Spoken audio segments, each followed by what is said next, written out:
be recording this session because this is the first time we've done this, and I want to make sure that we have evidence of that. The screen is being recorded and the audio is being recorded, but the chat is not being recorded. All right, so we're going to go ahead and dive right in. We are here to talk about Microsoft Teams, and we're going to look at the collaborative tools within Microsoft Teams to enable you guys to work together. This is part 2, so we're going to go over kind of what you should already know in Teams to make this part more effective for you. Before we do that, just a little reminder of who I am. My name is Alexandra Hancock, and I'm an instructional technology trainer with the district. So my whole job is how-tos with technology, from doing one-on-one appointments to webinars to trainings to videos to what have you.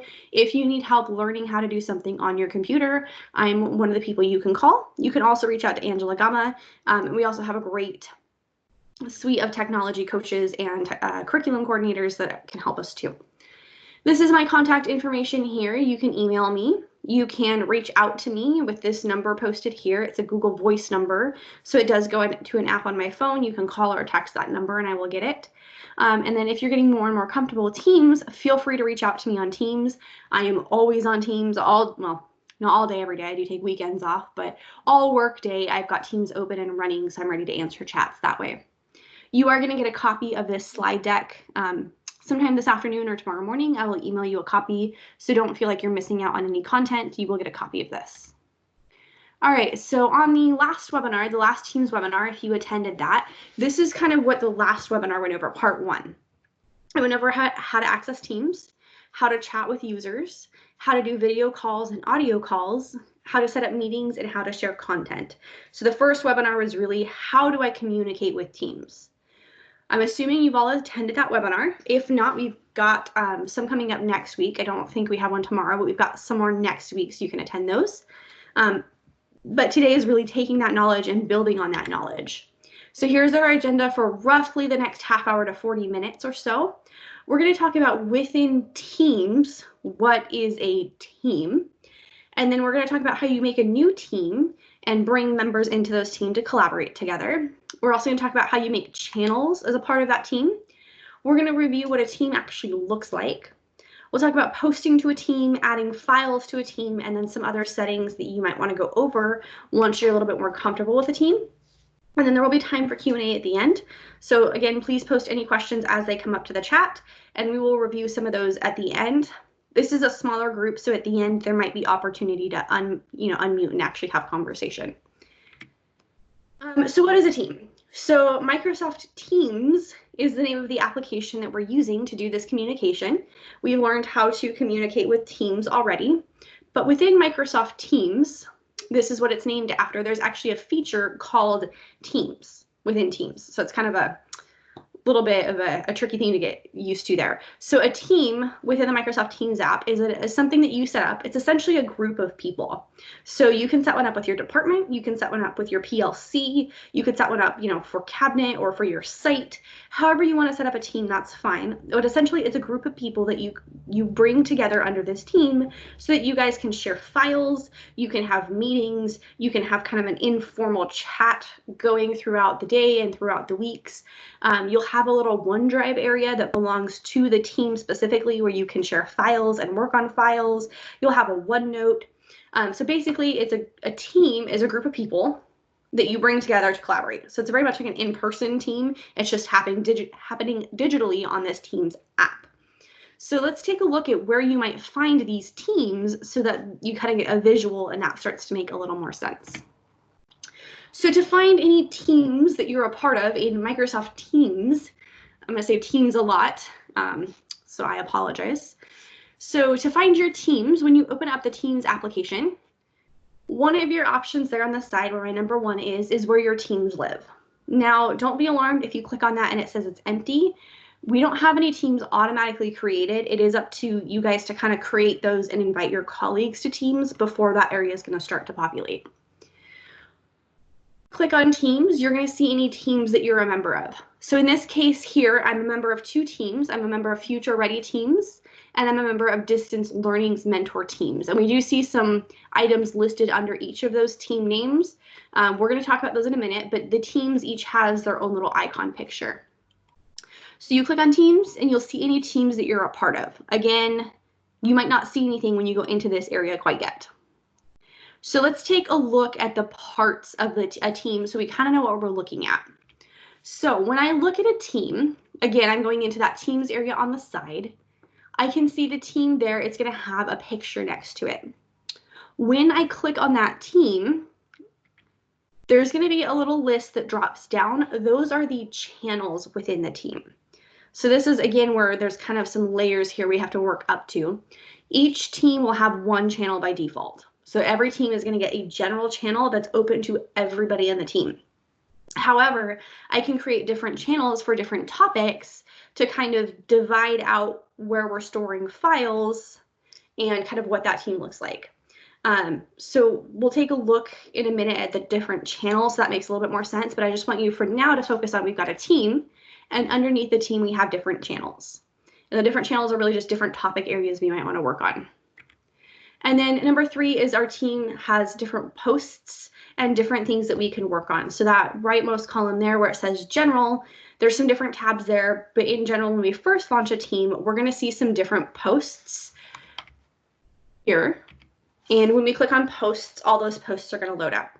We'll talk a little bit more about posts in a minute, but posts are essentially like, I kind of liken them to like Facebook status updates, where somebody just puts something on the team, anybody can access it. It's not a chat, it doesn't need an immediate reply. It's just kind of like an update, but you do have the option to reply to it.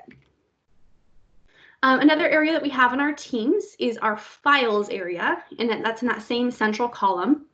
The files area is where we can access our team's shared files. So anybody in the team can add to this files area, and we can all work on files collaboratively. So we're going to take a look at how to add files in a minute, so don't feel like you're getting too lost here. I just want you to be aware of every team and every channel has its own files hub, and any member of the team can contribute to this. And all of these files we can all edit. So every team member has editing privileges. So that's nice because that's going to allow us to collaboratively work on any file within the team.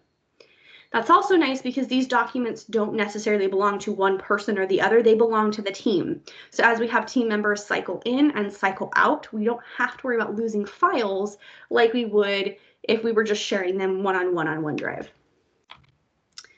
And what I mean with that is if somebody leaves the district, their OneDrive files go with them. So you might lose some stuff when somebody leaves the district. Within Teams, you don't have that same concern. So that's kind of nice. And then there are other areas in your teams that you can build out. So other resource areas, every team will have a OneNote notebook that we're going to talk about in a little bit. And then you can build other things. You can add wikis, you can add Microsoft Forms, you can add other apps. This can really be customized to your team. I definitely would kind of recommend, crawl before you walk, before you run. Get used to your posts, get used to your files, and then add as you need to. Don't just try and build out everything until you're a little bit more comfortable. So that's just a super quick tour of a team. We are going to look more in depth at each of these features in a minute, but I just kind of wanted to highlight that. Let's kind of back up here. Within a team, we have channels, and then within each channel, we have posts, we have files, and we have other customized materials, and we just click on those materials to load them up within the Teams application. So we don't have to leave the application. It's nice and organized for us. All right, so now that we know a little bit more about Teams, how do we join a team or how do we create a team? So I'm ready, I'm excited. Alexandra showed me this great stuff. I want to get collaborating with my team and I want to start organizing my files. To join a team, you have a couple options. So the first option is somebody might just add you and you'll get an email notifying you that you've been added, in which case you don't need to do anything other than click the link, open up the Teams app, and you're going to be in. Sometimes, however, people will create a code for you and they will email you the code and say, hey, please join my team with this code. So if you do get a code as opposed to an email invite, to join the team, you come to Teams. You come to create or join a team down at the bottom of the column there. And then you're going to click on that second box there, join a team with a code. You just type in the code and then you hit enter and you're popped into the team. Again, this is not going to be the more common way. Typically, people can just add you and you'll get an email notifying you you've been added. But if you do get a code for whatever reason, that's where you go to put in the code. All right, so that's joining a team. You either get added by email or you join with a code. But let's say you need to create a team. To create a team, you're going to come into that same Teams area on the side in the Teams application or on the web interface. This is available in both. You're going to come down to the bottom of that second column there. You're going to click Join or Create a Team. And then you're going to click that first box there, Create a Team. You click that purple button. Colors are apparently hard for me this week. You click that purple button to create a new team. Once you click on that purple button, you're going to be asked to choose the team type. I recommend sticking with one of those two middle options there. If you're a bunch of teachers working together, you might want to call it a PLC, just kind of keeping with those professional learning communities that we're working really hard on.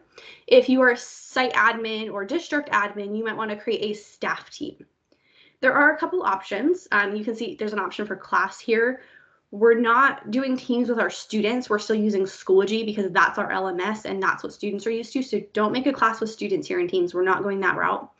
And then I suppose you could use the other if you need to do, some sort of after school club or something like that. But I would wait for district guidance on using Teams with students before you go that route.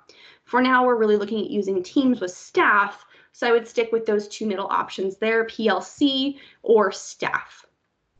There's not really a whole lot of difference other than what some of the areas of Teams are called. They both create the same structure for you. Once you decide what type of team it is, this next screen will pop up here. So let's say in this case, I picked a PLC. So then I'll go into the PLC. I'll need to go to number 5. I'll need to name the team. I can give it a description. I don't have to give it a description. And then I can decide the team privacy level where number 6 is there.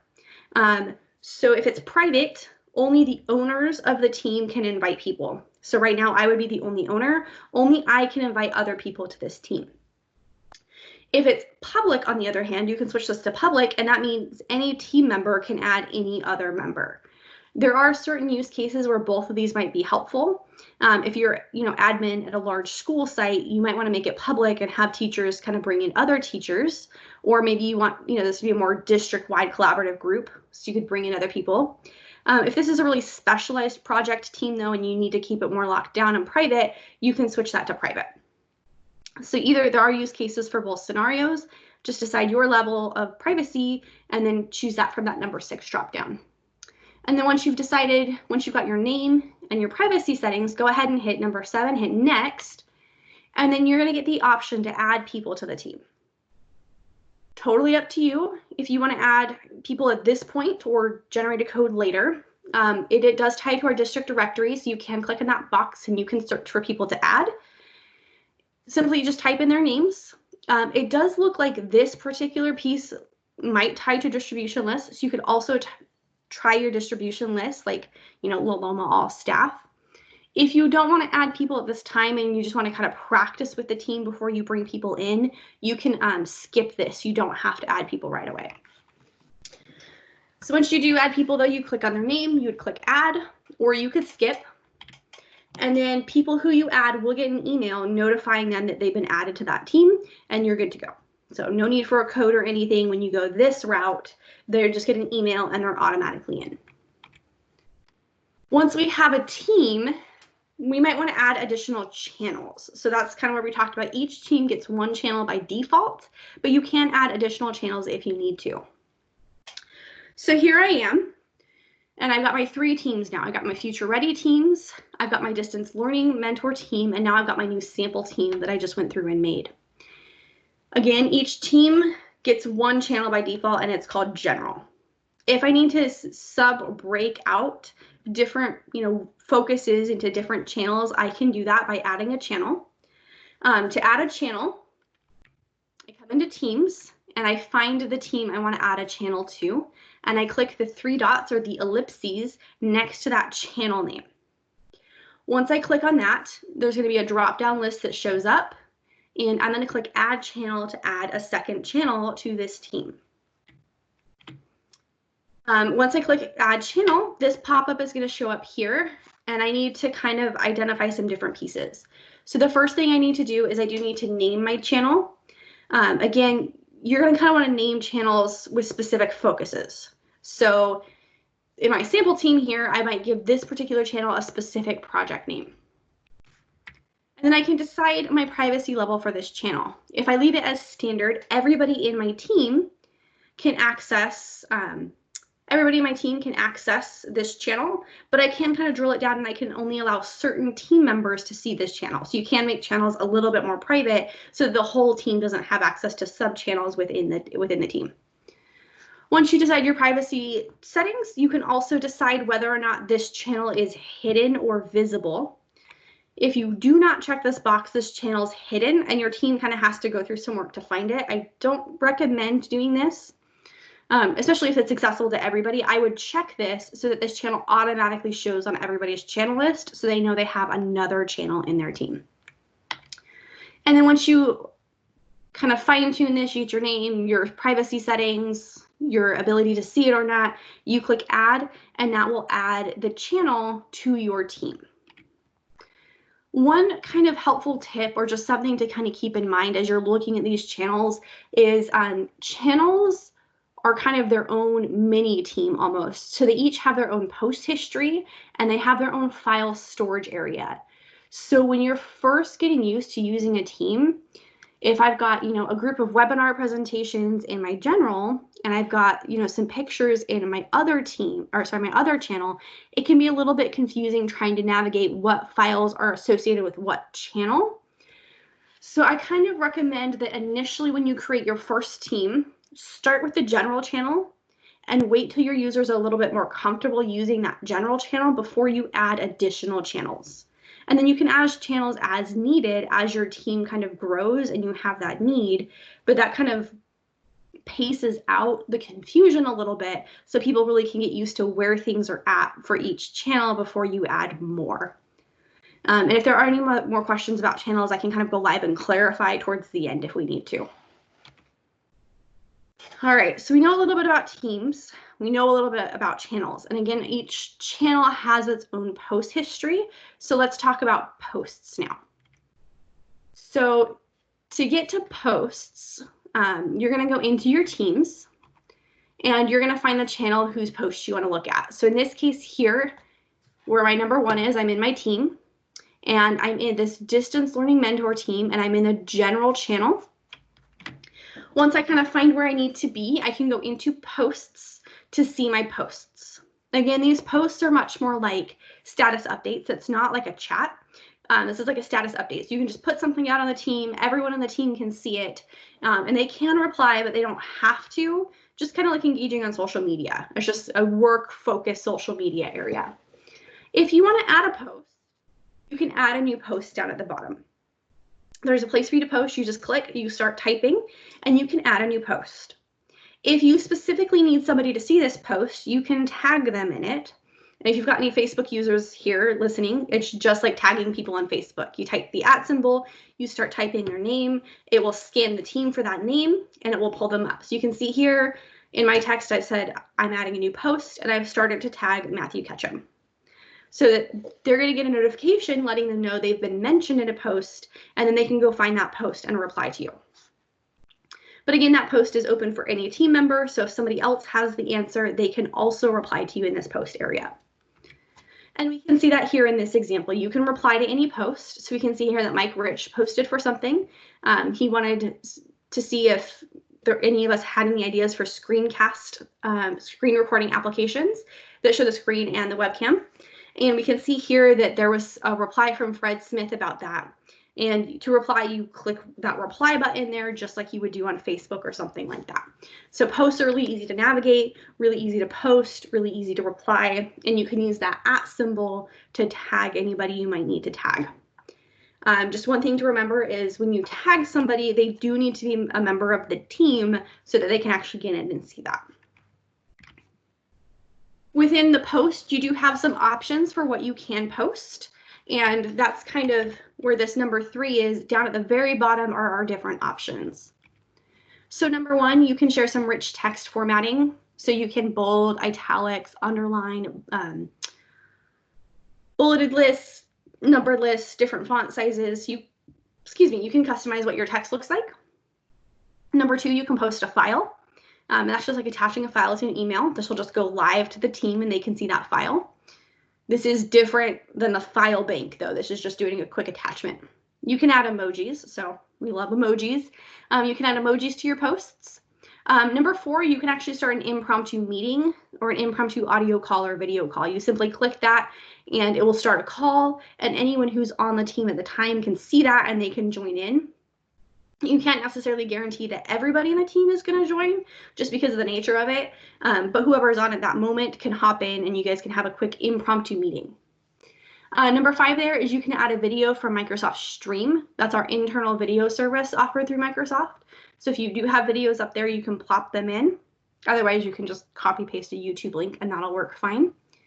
Number 6, you can send praise to each other. So it's just kind of a fun little way. If you know somebody's been working hard on something, you can throw a little praise to them in the team's posts history there. Number 7, you can add a Microsoft form. So if you have a form that you need people to fill out, very much like a Google form, you can post that in there. And then number 8, there's some additional options. This is really just adding additional applications to Teams, so we're not going to go into that. Question came in, will the start a meeting now button notify members that a meeting is starting? It will notify members if they have Teams open. So they're not going to get a calendar invitation. It's just if they have Teams open, they're going to get notified that this call is happening and they can hop on. So it is contingent on them being notified, is contingent on them being in the application. All right, so those are our different post options.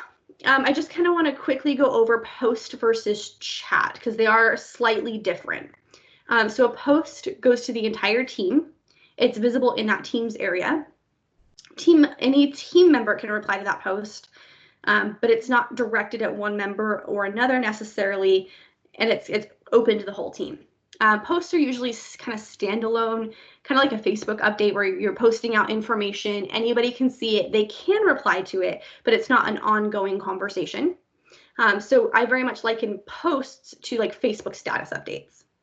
Whereas if you look at chats really are whoever you're chatting with. It's kind of private to you and whomever you're talking to.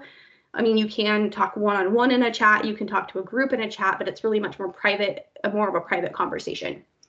The people you're chatting with can reply via chat. And then chats, like I said, are part of one kind of long conversation. They're not really standalone topics. So that's kind of how I view the differences. A post is kind of, hey guys, check this out. A chat is, hey, I really need to work out these details with you. Let's have a conversation about it. So posts are like Facebook status updates. Chats are like instant messages where we're having more of a back and forth conversation. That said, you can use these how you want. That's just kind of how I compartmentalize these two, so I know mentally for myself what I should post when. All right, so that's a little bit about the post history. So let's talk about our file management within a team. So we're going to take a look at our file management. So to get to our files, we're going to again go into the team and we're going to go into the general channel. Each channel does have its own file bank, so that's why I recommend just stick with the one channel. So in this example here, I'm in my team. In this case, I'm in my future ready teams and I'm in that general channel. And then up at the top, I click files, and any team files that have been uploaded are shared. And I can see some information here. I can see the folders, I can see individual files, I can see when they were last modified, and then I can see who last modified them. So we can see a variety of names here. We can see CIPD unknown, Alexandra, Matthew, Angela, Mike, Scott. So that's going to let you know who last worked on them. And that kind of just goes to show that anybody can edit any file here in Teams because this is really collaborative. So this works very much like OneDrive. You find the file you're looking for, you click on it, and it will open in your whatever application. So if it's a PowerPoint file, it will open in PowerPoint and you can work on it. And all those changes will be saved to your team for you so that people see that. This is a great way to work collaboratively. But again, everyone needs to be aware that this is a shared file and they need to be purposeful with their edits, not just editing for editing's sake. If I need to add files to my team file area, because we're starting a new team, typically we're not going to have files in there. It's really easy to add files. if I just want to create a new file, let's say I want to, post a Word document with how I like this team organized. In this files area, I click the new button, and I can choose from that drop down what new thing I would like to add directly here. I can add a new folder, I can add a new Word document, Excel workbook. I simply just pick the document type. It will create a new document for me in that type, and I can start adding content to that document. Again, I want you to note when you make a new file this way, the file belongs to the team, not to you, the creator. So again, that's a nice thing. If you need to leave the team for whatever reason, those files can stay with the team so they have access to it, even though you've maybe moved on to a different position or a different role. So any files you make do belong to the team itself. So you just simply click new, click the file type, and that will add that new file to the team. Let's say, on the other hand, I want to upload a file. I already have a bunch of stuff on my OneDrive. I just want to put a copy of that into Teams so that my coworkers can start working on those files collaboratively. Angela and I did that with all our webinar materials. We created them in our OneDrive, and we plopped a copy of those into the team so the team had access to that. They could edit, they have rights to it, but we still have our own copy in our OneDrive. It's super easy to upload files. All you do is click that upload button in that files area in your Teams, and then your usual file explorer is going to open up. If you're on a Windows, it'll look like this. If it's on a Mac, it will look like your Mac file explorer. And you just find the file or the folder that you want to bring into Teams. You click on it, you click open, and just like that, it's uploaded to this Teams area. Again, if it's something that's on your machine or your OneDrive, it'll make a copy of that and put a copy of that so you still have the original in your own area. This is kind of the way I prefer to work. I like having my own copies backed up to my OneDrive, but then I can always share a copy with Teams, but then I still have my own backup in case my team horrifically messes something up. Not that they would, my team is fabulous, but just if I like having backups. On the inverse, let's say I'm leaving the team and I need to download a copy of everything we worked on for whatever reason. You can download a copy of everything that your team did by clicking this download button here. When you click this download button, that compresses all of the team's files into a zip folder, and that puts that zip folder on your computer hard drive, and you just have to unzip it to access all those files.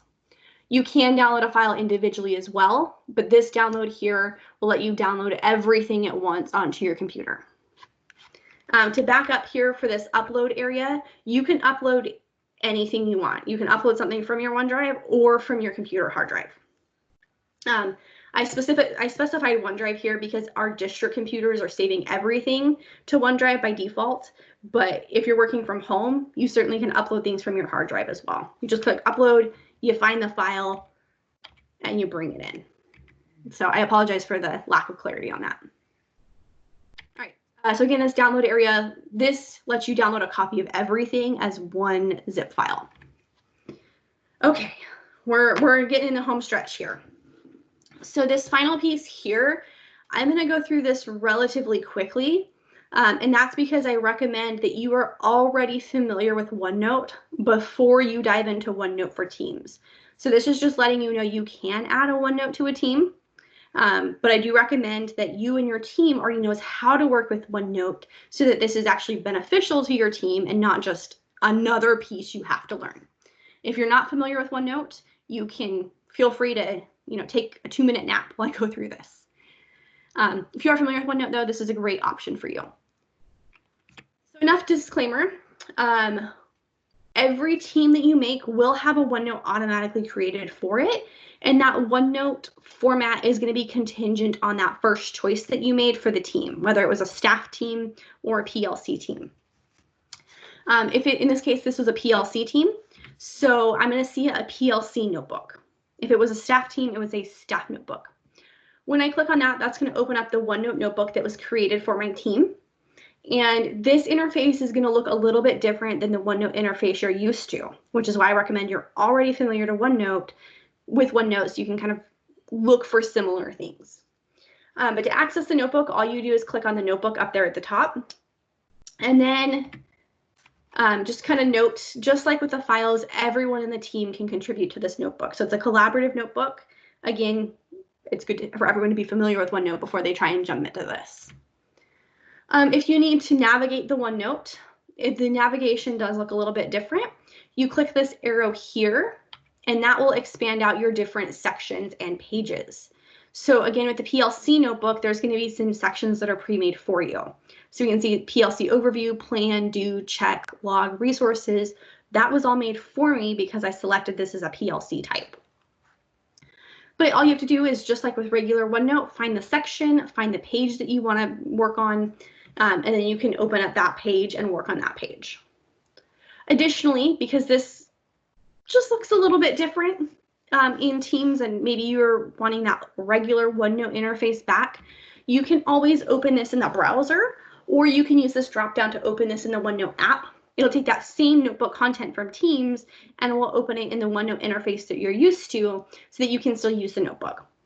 That doesn't change anything. Everyone still has the same permissions. Everyone can still edit. It just is switching the interface to something you might be more comfortable with.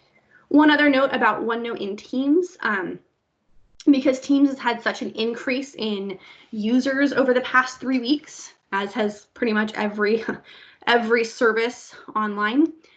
Sometimes OneNote in Teams doesn't work, so you're going to need to use this open in browser function anyway to get access to the notebook. All right, so that was just a little bit about OneNote. If you have more questions about OneNote, stay tuned. We will be offering a OneNote webinar probably in the next couple weeks. But that was just a super quick informational piece. You can use OneNote in Teams. All right, the final thing that we really need to go over is how to manage your team. And this is something that the team owners can do. So if you're an owner of the team, you made the team, you have access to some additional settings for your team. So the first thing that you might need to do is you might need to manage your team. Maybe you want to add somebody else as an owner to help you with this. You can certainly promote any team member to owner. You can remove team members. You can add new team members. But to get to the settings area for your team, you're going to first find your team and you're going to click on the 3 dots. And then you're going to click on Manage Team.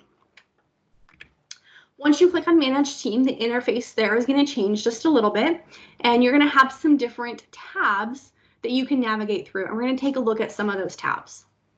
The first tab that's going to load up is going to be your Members tab. That's where you can see who's in the team. And I can see here I've got 2 team members. I've got 1 owner, Alexandra, and 1 member, Angela. I can use the drop down there to change Angela's level of access. I can leave her as a member. I can promote her to an owner. I could drop her all the way down to a guest if I needed to. And then if I just needed her out of this team, she's being disruptive, I need her gone, I can click that X there and that will completely remove her from the team. Additionally, I didn't do a pop-up here for this, but if I need to add new members to the team, there is also, let me zoom in real quick, this Add Member button here that will let me add members to the team as well. And I'm going to update my slideshow to show that. So that's how I can manage different members. I can promote them, I can get rid of them, and I can add new ones. The next area I might want to look at in my team is my settings area. I have a lot of different things in here that I can drill down, but really, what do we all care about? We all care about customization. So the one that I highlighted here is I want to change my team picture. So to change my team picture, I come in here to settings. I click that drop down to expand this list out. And then you can see there I have the option to add a team picture or change the picture. I also have a lot of other settings that if you're feeling up to it, you can dig through. You can see here I can change the member permissions. I can change fun stuff. I can decide whether or not I allow emojis and memes and stickers, and why not? They're fun. So you have some other settings here you can toggle, but I really wanted to highlight the change picture because I think that's what we're all looking for. And then finally, we have an analytics area. So you can come into analytics. Analytics is going to help you see how people are accessing your team over time. So you can change the drop down. So you can see where my number 2 is. My drop down here is just the last 7 days. And in this case, I picked a different team to see analytics. But then I can see how many active users I had. So I can see I have 9 total users. I've had 4 messages in the past 7 days. I had 6 applications used. I can see here that I've had 7 active users over the past 7 days, and I can see from March 30th through April 6th how many people have accessed my Teams each day. And I can change that time frame. So this is just the last 7 days. I could change it to the last 30 days. I think I can do a custom range beyond that, but that's just going to give me good data about how many people are accessing my Teams, what roles they play, you know, if they're messaging each other or not, and different things like that. So that's a helpful area. Everyone in the team can see these analytics. So these aren't locked out to the owner, but the other settings, these other settings that we went through, managing members and managing settings, are for the owners only, but analytics is for everybody. Okay, so that was a lot of information in about 35 minutes. So I'm a fast talker, so I know it was even more information. We'll take some time to answer any questions that came in. Again, this session is being recorded, so I will send you the recording once we finalize it, and I will send you the slide deck that we just went through. Were there any questions that came up? And if you like, feel free to unmute. We've got a small enough group, we can handle it.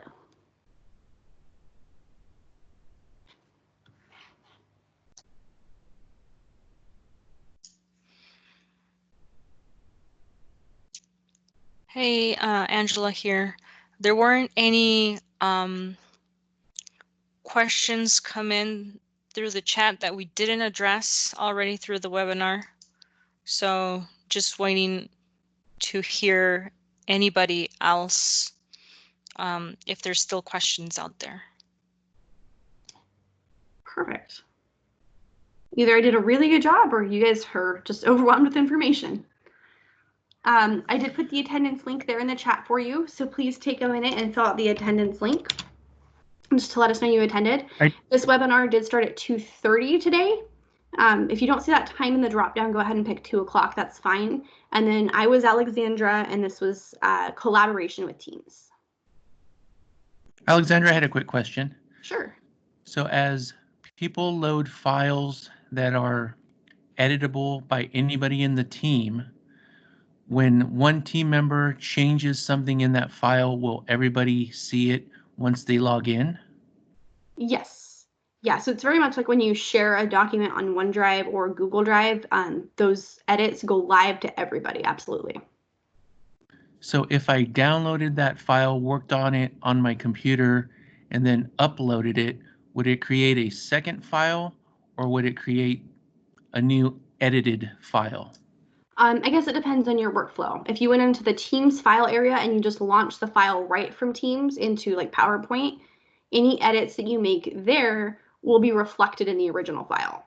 But if you actually go in and you right click on the file and you download a copy to your computer and then re-upload it, then you would have 2 copies of the file. Got it. Thank you. Yeah. And then it says, can you see who made the changes? Yes, Microsoft's revision history is just a little bit different than Google's, but you can see who made the changes. What I will do is I'm going to show you guys one of my teams, and I can show you how that looks. So I'm going to go into my team. I'm going to go into this Future Ready team and into General. I'm going to go into my files here, and I'm going to go into my webinar materials. And let's see here. I know that there was one that kind of got edited. So I can see the modification history. I can see who last modified it. And then if I open up the file, there is a place to see the revision history. So I can come into File here, and maybe it's not online. Here we go. So I'm going to come into File, and I'm going to come into Info, and I do get the version history, and that's going to kind of let me see different versions of this document here. So I can see all the different edits. I can see here Lynette Wall did something to this file April 1st. And, if I need to go back in time, because let's say they maybe messed up my file or something, I can always restore it to a previous version. So you do see an edit history.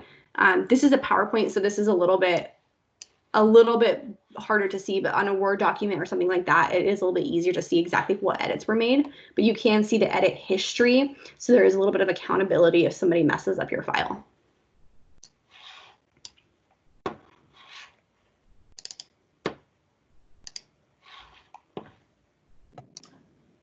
One more quick question.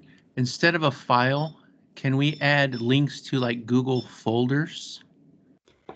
You can add links to Google folders, yeah, and that's in that customizable area. Let me back up just a second here. Here in number 5, you've got that plus sign where you can add additional things to your team. You certainly could add a link to a Google folder. You just want to make sure that that link had the right sharing permissions associated with it. So if it's a share link or an edit link or a view link, make sure you get that right link and then come up to this little plus to add that to your team. Thanks. Thank you. You've got really good questions for me today.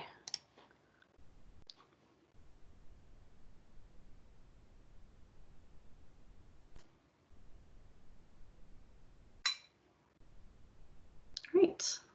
Well, thank you. I'm going to hang out in case any other questions come in. Again, please make sure you fill out that attendance link and feel free to post any other questions you have.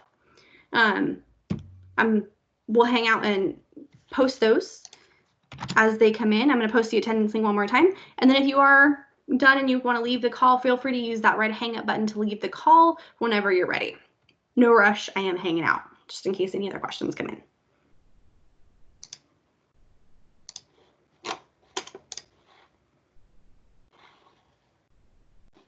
Yeah, thank you, everyone. Thanks for attending, and thanks again for your flexibility in adjusting this time.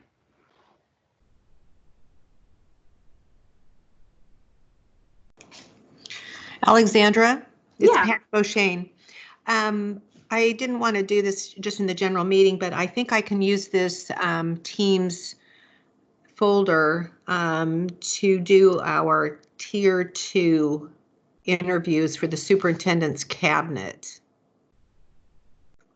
Yes. And so would it be all right if I contact you tomorrow about some details of how it would be best to set that up, if I'm going to do different teams for different interviews, or if I can do one Tier 2 interview and then have a different channel for each school? I'm not sure about some of the details, but I think this might be a good way for me to do it since we're doing all of these interviews remotely now. Yes, yeah, that would be, I think setting up a team would be great because you could store all those files in one place and the panel could see them. Yes. You could certainly do different channels for different panels. Definitely, maybe reach out to me and we can coordinate a time tomorrow. We can sit down and talk about that. Perfect. I will do that. I'm getting ready to go into a different managers meeting, so I don't have time right now, but I think this might be a great resource for us. So I'll set something up with you tomorrow. Okay, sounds great. Okay, great. Thank you so much. Yeah, you're very welcome. Okay, bye-bye. Bye.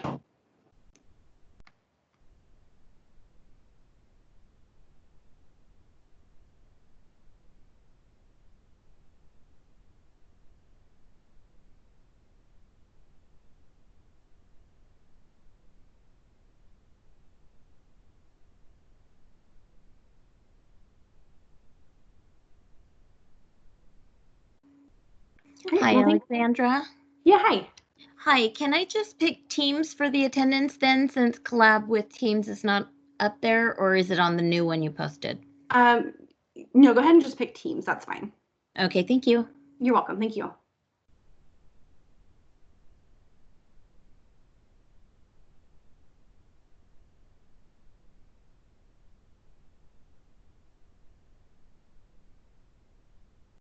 Yeah, go ahead and pick the 2 o'clock time. We haven't had time to update the attendance with the 2:30, so go ahead and pick 2 o'clock for attendance.